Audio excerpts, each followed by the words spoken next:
Okay, welcome back. Hope you had a nice little break. It can awfully quickly get sort of first time in the semester early. So here we're going to look at understanding customer needs. And we're going to also do a little exercise. So here we have basically 4 different products. They solve the same basic need. Someone has had their hand or arm chopped off and they need some sort of augmentation to work again. So discuss amongst yourself, what is the economics? What is the different business models you see here?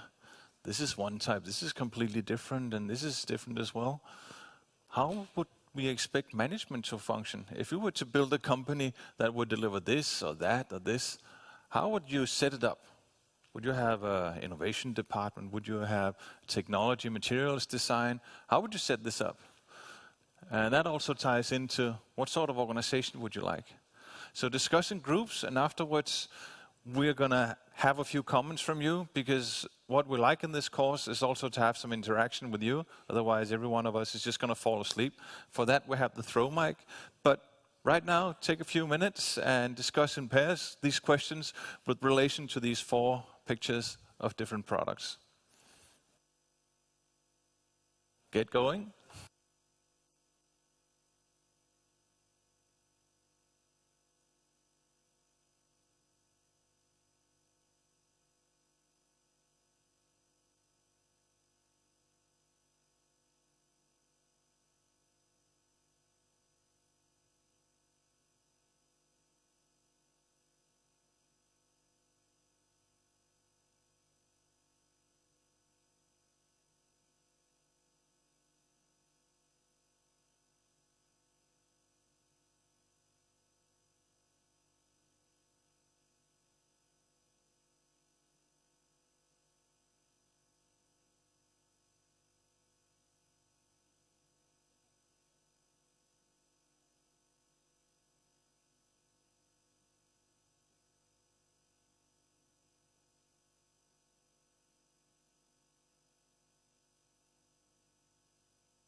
Okay, sounds like you've been discussing a lot. Anyone who care to comment on this? I mean, we're a close-knit little group, so there's no worry.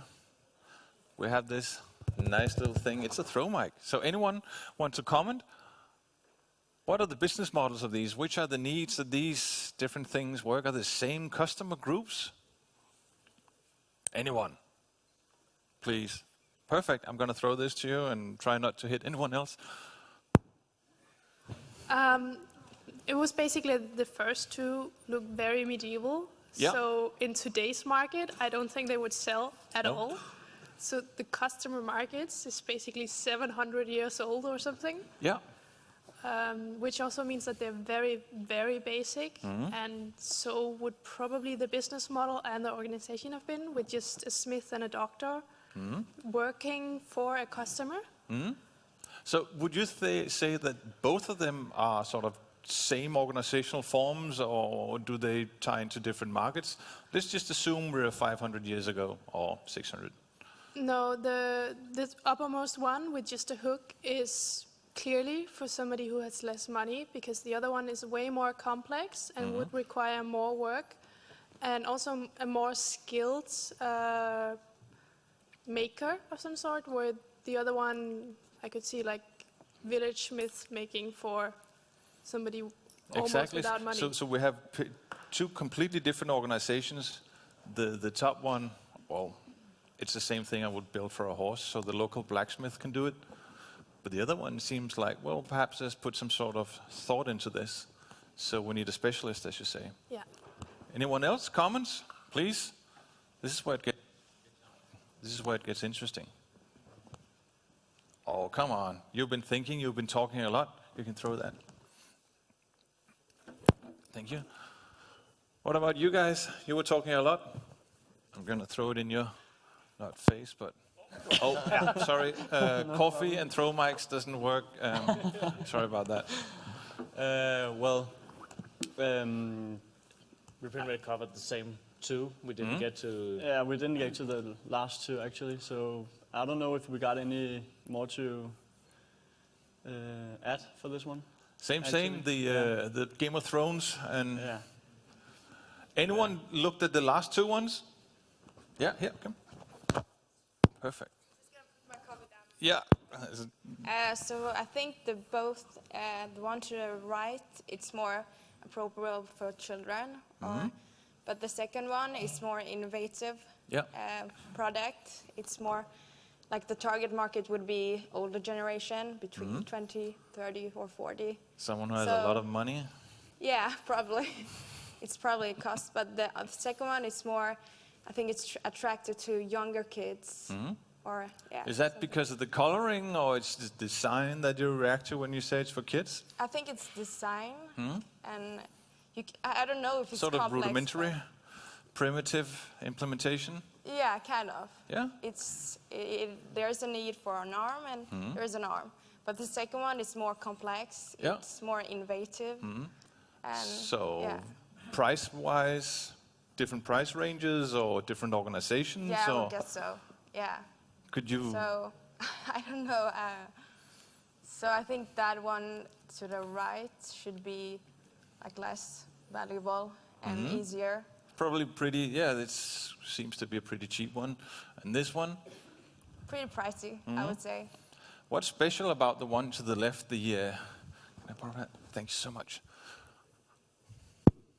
I just wanted to say, the one on the right, if that is a cheap device, it might be for children, because the size of your hand changes rapidly when you're having a growth spurt. So you would want cheap devices that you can replace often, otherwise you'll have tiny, tiny hands. That's a good point. You need to change them over time, and which also means you might want to have like a subscription fee or something. Yeah. So instead of buying them wholesale, you just buy, I want a new hand every year. So here we're thinking in a broader term business model, not just single sales, but recurring sales, or a fee, perhaps, as you say. You pay once a month and you're sure that you get the hand that you need once a year. It's a nice way. You don't get one big expense. You have a lot of smaller expenses. Please continue. I don't think I've had anything else to say. Thank you. Any comments for the... Yeah. Thank you. I think it's also very important to consider that the blue one on the bottom right, they're completely different markets. One is you lost your hand, one is you lost half your arm. Yeah. Which I think is very important when you're considering what market you want to hit.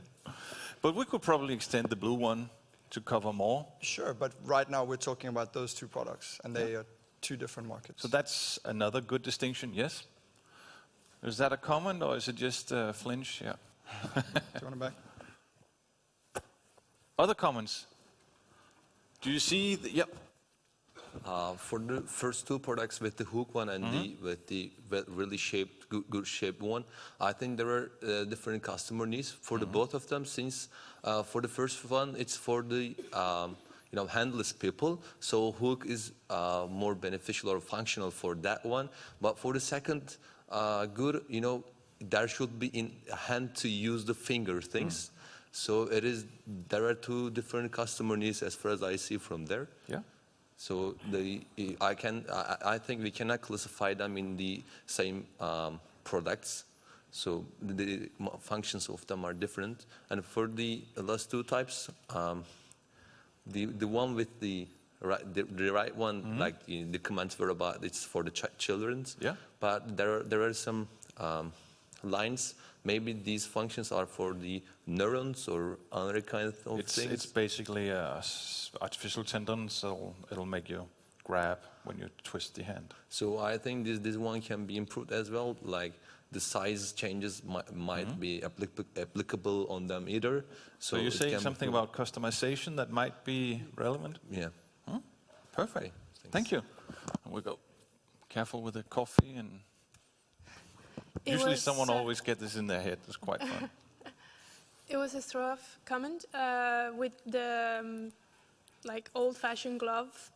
You would need to be able to work it, and you can't. A lot of people who have lost limbs kind of want to look normal, so it's very normal to have a glove that you put on top so that it still looks like you have a hand. So I think one of the purposes is always cosmetic. Aesthetics means a lot. A lot. Some decide not to wear their arm, and some decide just to wear their arm, and you can see that it's a mechanical hand. But a lot of people still wear the leather gloves on top. Perfect. Thank you. Thanks for the comments. There are some interesting features here. The first one, I think you nailed pretty well. You have the old blacksmith, and then you have the Game of Thrones arm, where you can probably insert a sword if you need to. But there are still different types of organization, different types of markets. The one you can build in your everywhere. The other one, it actually needs some sort of specialized instruments. There's some welding, there's some tubing, there's some different types of tools that has to be made. These are completely different markets. What you don't know is that this one is actually an open source design.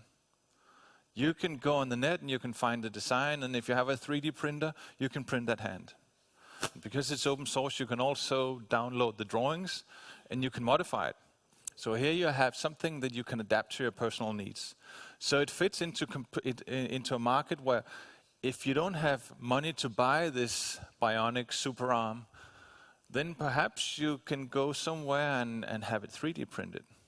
So the idea is that this could be made available on every corner in a third world country. You just need a 3D printer, you just need a computer and a bit of internet access, and then you can modify the hand or perhaps even build a larger arm if you need that. So here you don't have an organization behind it. You just have people sharing drawings. But this one needs perhaps a large organization, because we must assume this is the state-of-the-art bionic arm. This is the one that can do everything.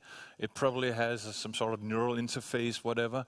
But there are both the biomechanical interface, which has to be developed, but there's also a lot about aesthetics and materials that has to be evolved or developed. And this needs specialists. This needs an organization that can interface and talk to each other and develop this super, super high-tech product. There's also another issue here. If we look at markets in general, the Danish healthcare markets, if you're a Danish guy in the military and you lose a limb, the government will pay for you. If you're in US and you're in the military, the government will always also pay for you. But if you're not in the military, not in the army, then it's up to yourself. Then you have to pay for your own stuff. In Denmark, we still have public healthcare. So we would probably be interested in delivering some sort of augmented arm to people. But would it be the same quality? What level would a public healthcare system provide? What do you think? Is it going to be top of the line, state of the art? Is it going to be somewhere in the middle? This is kind of important. If you do healthcare devices, then you're going to meet different markets, which has completely different dynamic. And a public healthcare system is much different from a private healthcare system. The private healthcare system might have insurances. Insurances tend to pay top dollar, but if you don't have insurance, then you're not going to be able to buy anything. And that's a different market. So you need to perhaps just sell designs. So what would we provide in the Danish healthcare system? What type of augmented arm would we provide? Yeah. I would argue somewhere in the middle to low range. We definitely can't afford the high range. I don't think we'll go for the low range, mostly because of the societal backlash. Because if it gets out that we provide subpar medical facilities, whatever, then it'll be a backlash. We've all read the papers and seen in the news about people out in the rooms and people out of their hospital rooms and all of the noise made about that. Yeah. Yeah. Perfect. Thank you.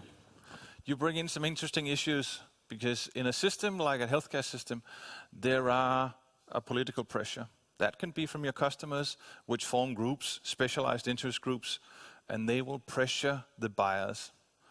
The hearing industry has large groups that make sure that we get the best hearing aids, but it's always a matter of how much does society get for the last dollar we pay. When we look at implementing some sort of a vaccine, then we'll look at how much does it cost to do the vaccine, and what is the benefit and expected improved life expectancy, and how can we actually manage this. So there are different issues that we try to take into account. But it's interesting to just observe that depending on the market you're at, there can be completely different dynamics. And this is not just for big companies. If you're a small device company in healthcare, then these things are very important. You might just be one of those companies out here that do devices for surgery.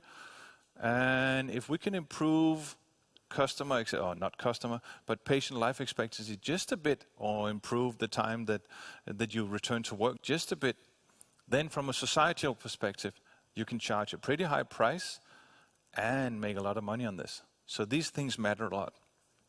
So moving on, same again, basic technology. I like kayaking. In the bottom, you have the super high-tech racers, Kevlar, carbon fiber reinforced, and you have an inflatable kayak. Same basic needs, completely different markets, completely different ways of structuring your organizations. In the top market, you just need to know something about building a plastic thing. These are sold in Walmart. This is a kayaking shop, actually. And here you go into the super high-end. You need specialized people, and you need people who are good in material science and also fluid mechanics. So different things, different markets. You just have to focus. This is not one size fits all. 99% of the people you put into this kayak would just tip over, and it wouldn't be nice. So another point to make is that engineers shape technology, and through technology, you shape markets. And many of us don't really think about the implications of this. But a small story, many years ago, I used to play a lot of computer games. I was an engineer, so I was out here. We had the first networks, and the only reason why we built these networks was we could play Doom, and we had wires hanging from the dorms. Really nice. But in the end of the 90s, Half-Life came out. In those days, you would buy a DVD or a CD, put it into your computer, and load it up. So you had a basic book distribution system. You buy a thing, you put it into a computer, you play your game. And then suddenly, this game was a huge success. You would go into these stores. A few years after, the second version of Half-Life came out. Even bigger success. Super, super cool game. But what they did that was really brilliant is that somewhere along the line, they implemented Steam. That was the first time you would have an automated system that would download patches and update your game. We said, well, this is so cool. We can just press this button and the game will update itself and everything is nice. Somewhere the engineers said, well, perhaps we could do it a bit smarter. So Steam turned into a marketplace. And this was a big success. And they made sure that when the second version of Half-Life came out, you could only buy it through the Steam platform. So suddenly you have a marketplace. This is the only place you can buy games. And millions and millions of computer buyers would go into this marketplace. And what happened? These old-fashioned marketplaces, they tend to die, or they didn't tend to die. They just slowly died because the customers went to this marketplace and other developers of games saw the same thing, so they would offer their games to this platform. Super nice for Steam. They could sell their own game, they could sell other people's game, and they could charge a fee for it. So suddenly they're a shop. They're not just a computer software developer developing games. They're a shop. They also opened up the API for the system, meaning that people could make add-ons for it. So here we're turning into a second market or third market. The engineers or the software developers, they can make modifications. The first one was Counter-Strike, super successful. Later this is turned into Counter-Strike Global Offensive, which has become an e-game, e-sport. So it really, really moves. But this move in technology simply meant that stores are closing. We don't have computer stores or stores for games anymore. There are a few, but they're relics from an old past. So if we look at strategy, this is a really, really classic strategy.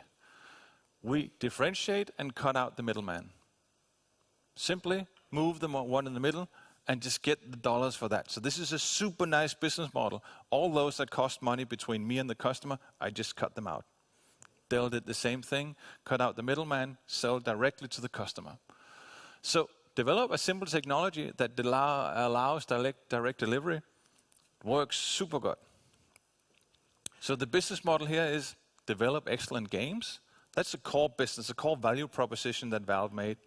Interact directly with the customer and control sales channels. Nice and well executed. And then just get the money. So again, Dell is an example. Apple in the iTunes store, also an example. First you sell a device. Oh, nice device. But I can only get music if I can attach it to a computer. And then I have iTunes, and I need some content for that. Perhaps iTunes will offer me a lot of music they can sell. Exactly. Suddenly you have a database of users, you have their credit card numbers, and it's convenient for people to just press. Money for us, cut out the middleman. We don't sell physical records or physical music anymore. What's interesting about these things is that a lot of the times these predictions are awfully wrong. I've stumbled across this prediction on YouTube. In November 2006, no one thought there would be any money in YouTube. And people were just saying, well, Google bought YouTube for what? 1.65 billion? It's a good chance that this is going to be a no-go. They have no model to make money. So actually they use the term model here, and that's the way we frame it as well. They have no business model. How are we going to make money on this? And again, you all know YouTube, highly successful. There is a business model. It's a business model that's based on advertising and paid content, and it works well. So now the estimated value is 70 billion. And that's a nice investment, nice payback. Can use that. So a few other ones. You've seen Thomas Watson before. I think there is a world market for about 5 computers. I think history proved him wrong. Of course, in those days we used vacuum tubes, slightly bigger, perhaps the size of this room, to make simple calculations. And they were only used in the military to calculate bullet predictions or shell trajectories. In 1977, in that point in time, we have had a lot of Unix development. And still, Ken Olsen, the founder of Digital Equipment Corporation, which was later merged with HP, they said, well, there's no reason why anyone would have a computer in their home. So even these technologists, they predict utterly wrong. But still, in 1975, we got the first PC, an Altair. 1981, we had the first IBM PC. What's interesting about these two is that the guys behind this that developed the operating system and the basic compilers, that was Bill Gates and Paul Allen. And we know what that turned into Microsoft. This tells us a different story, that if you get onto the market very early, then you have a chance of securing a very, very, very big part of the market. So a small quiz here. Adding value means looking at the total product and services from what? A company's perspective, supplier's perspective, competitor's perspective, or customer's perspective. Just take 1 or 2 minutes just to discuss it, so you don't fall asleep. Wakey, wakey, discuss.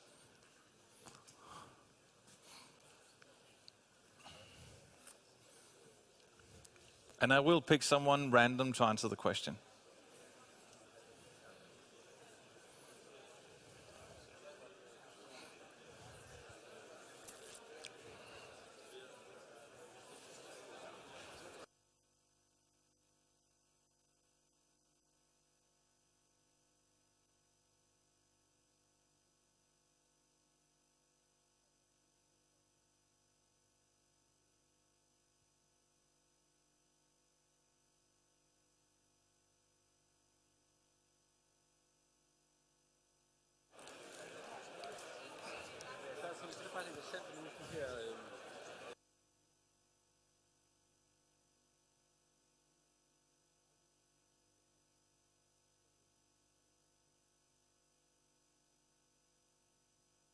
Okay, who wants to answer the question? Any takers? I can just throw that this is someone. Please, anyone? Which of the four? Ah, there's one in the front. Perfect. Thank you. I would believe the answer would be D, as if you don't have any customers, you don't make any money. Exactly. It's always the customer's perspective. Yeah. Other aspects is important to consider at a later stage, but you have to always consider a customer, as they will be the one buying your product in the end. Yeah, perfect. This is the basic thing. Always look at the customer. Always have us one step back and say, what does the customer really want? And it's really difficult. We worked with a small company that actually produces microphones, a Danish company, and they were doing a new innovation, a new type of headset. And we just asked them, so what do the customers want? Well, they want something A, B, and C, D. So have you asked them? Nope. So how do you know? Well, we think the customers want. And it was really heart-wrenching for the engineers to approach the customers. We had to make a script for them. We planned a road trip for them so they could actually talk to the end users. This company has been working for 25 years, and this was the first time engineers would actually get in contact with the end users. And it meant that a lot of their value propositions, a lot of the ideas they had, they weren't valid. There were no way these were going to fly with the customers. So just talking to the customers and getting an insight on what the customers want, a huge revelation. So we're going to talk about these. Actually, it's in the line of these predictions. Some of you may remember far ago, many years ago, there was a company called Nokia.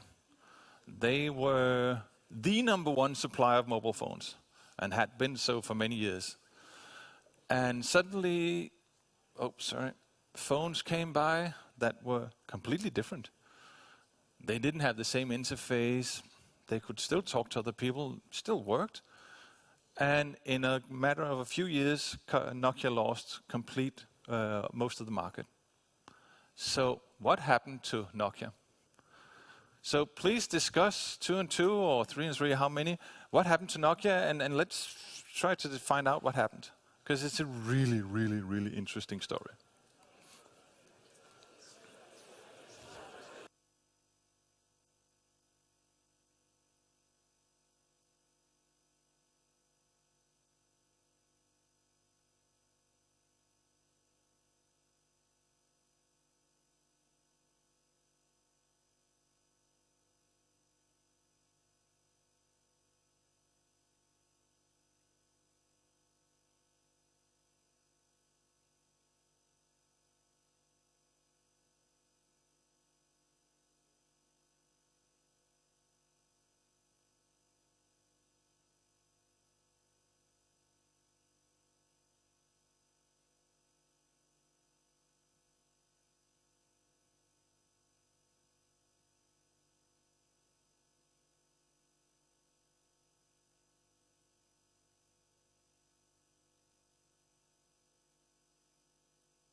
So, any comments for this super interesting case of the very recent demise of Nokia? Well, they still exist, but they're not really in the mobile phone business anymore. They did have a small sprint with Microsoft. Not a big success either. Comments, thoughts? Anyone worked with? Yeah. I think they took the old technology and put it in new concepts. So Who took old technology and who? I think Nokia took old technology by using, I don't know what it's called, you have to press the buttons. Yeah, and awful stuff. You don't talk to it. You don't do it anymore. So they still have that old idea and put it in new concept. So the older generation, I don't know, 70s, 60 Could they have known at this time? I mean, we're 10 years ago actually. Okay. And could they have known, you think? I don't think anyone saw iPhone coming. No, it just came and took everything with it. So no, I don't think so. And you have to be innovative. So one point you have is they were behind the curve in technology. They didn't realize it. That's a good point. That's one point. Thank you. Yeah.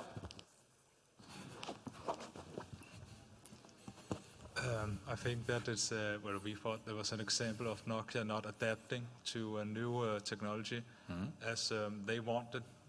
Remember that Nokia wanted to keep the buttons, and there clearly wasn't demand for it, and customers didn't care for it much. So it's a failure of adapting and doing what your customer actually want, and they stuck to their own strategy, which clearly showed was wrong, as that was not what the customer wanted. So translating that into our framework, that means the value proposition is wrong. Yeah. Nokia thinks that customers want buttons, they don't want glassy things where you don't have any tactile feedback. And Apple saw we need screens. That's a good point. Oh, down here.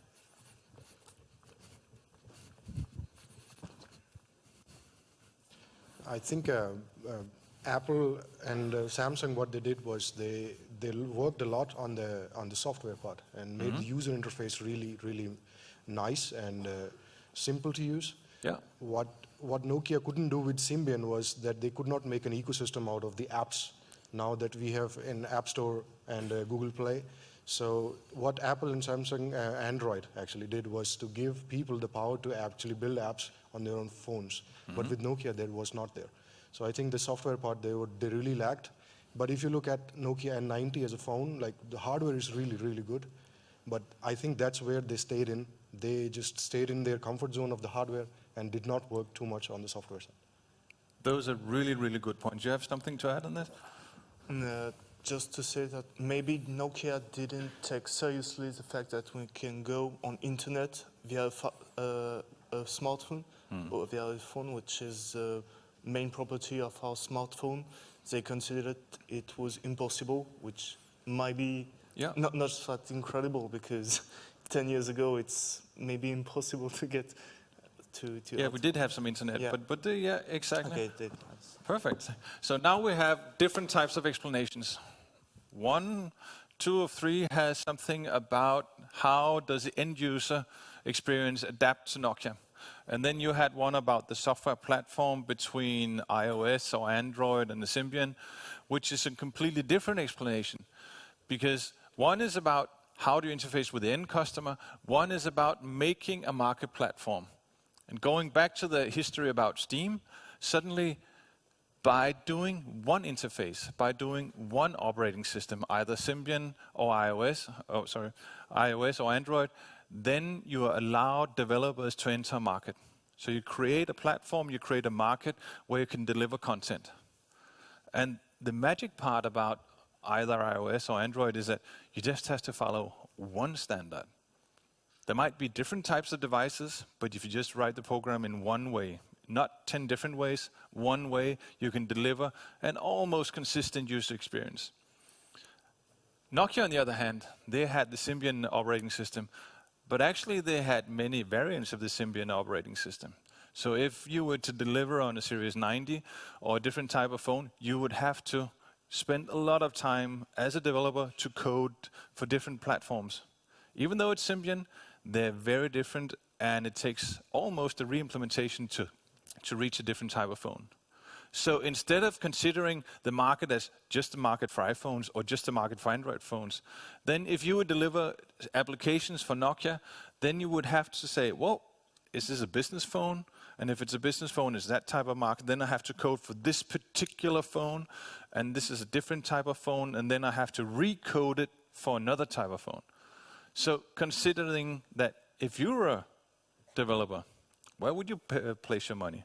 Of course you'll place the money where the potential market is the biggest. And Nokia didn't see this. They were highly focused on the technical side, so they just kept developing Symbian. And that meant that the operating system changed version by version, and it wasn't backwards compatible, meaning you simply slice up your market in small, different markets. So you couldn't get the content that was suddenly driving the Android and the iOS adoption. But this was a new thought. No one thought about this before. This was a complete change in the way that we used phones and the way that we also develop markets for our developers. But it's happened before. It'll happen again. Basically, what we have is a technology competition between technology systems that has compatibility issues. You have a system that is depending on something. VHS, Betamax. If we go back to the 70s and the war ended in the middle of the 80s, 90s, Betamax, higher quality from an engineering standpoint, better system. It had higher frequency. It could deliver a better red color. But the physical format meant that you could only have about 3 hours and 15 minutes. In the beginning, you could only have 1 hour. VHS in the beginning had 2 hours.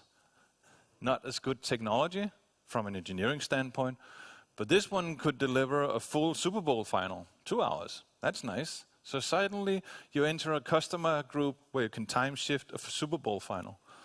This was driven by Sony. They cared a lot about not insulting people. So at that time you were not allowed to have pornography on Betamax.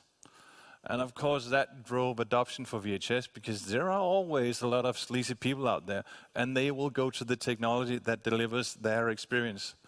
So that was part of the reason that you have a super huge adoption in the beginning of VHS.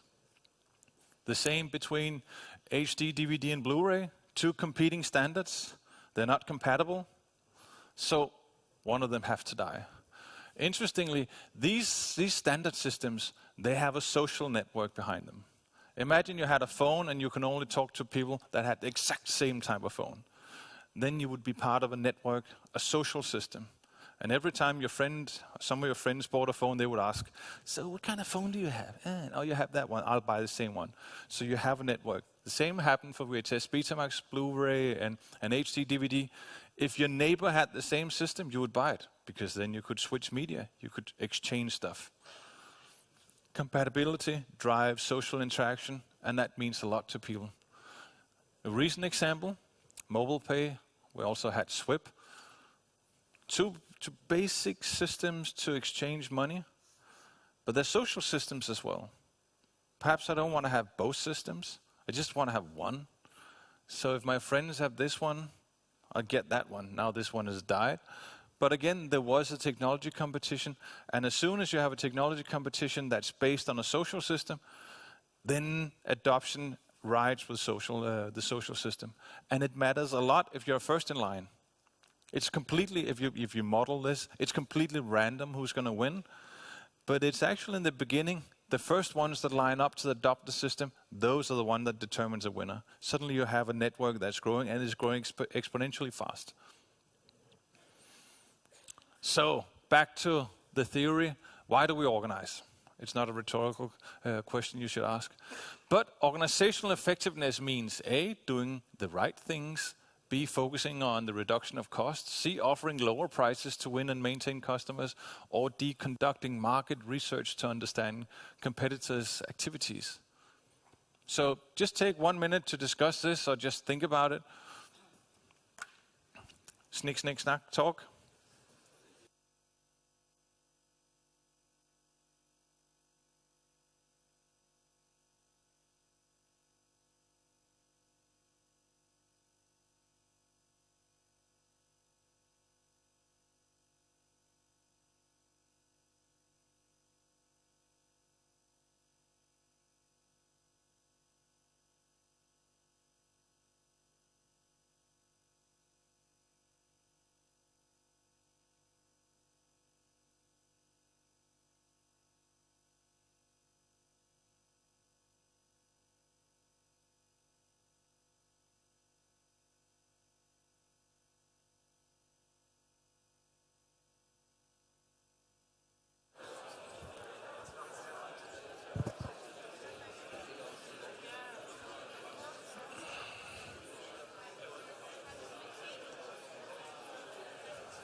So, any comments on this one?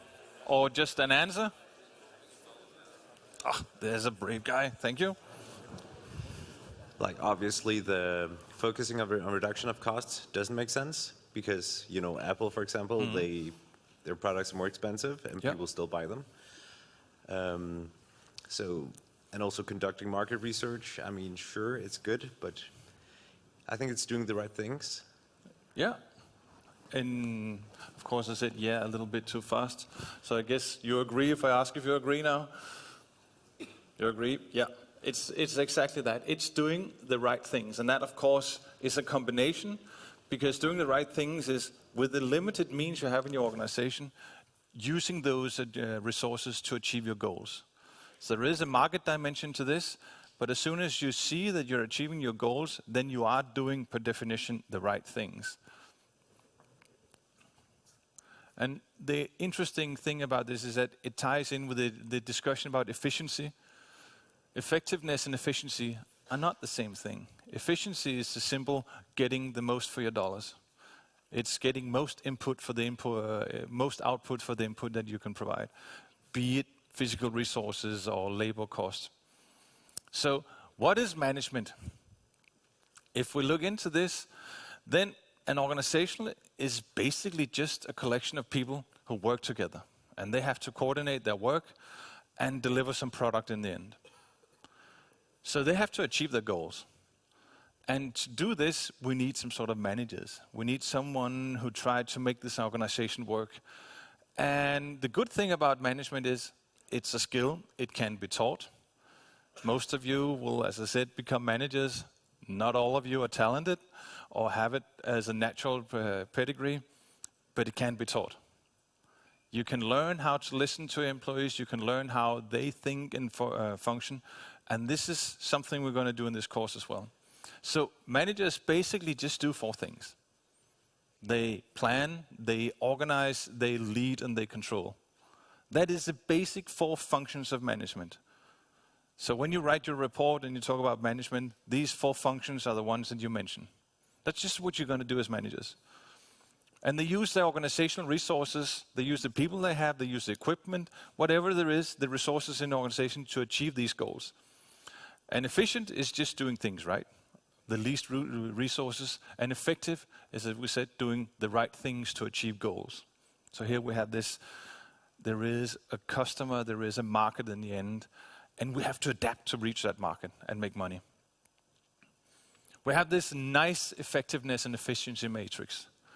So basically, it says that if you're high in efficiency and you're also high in effectiveness, then the manager chooses the right goals to pursue and makes good use of resources. In the other end, we have low efficiency, low effectiveness. Then the manager chooses the wrong goals to pursue. We're not going to achieve the end goals and makes poor use of resources. And this is basically, when we talk about organizational performance, these are the 2 dimensions we look at. So organizational performance is simply a measure of how efficiently and effectively managers use resources to satisfy customers and achieve our goals. So another small little quiz before the break. A company that is slowly dying can be said to be efficient and ineffective, efficient and effective, effective and inefficient, and ineffective and inefficient. So take 1 minute just to wrap your head around this. A slowly dying company, what are they?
So, anyone would care to answer this question?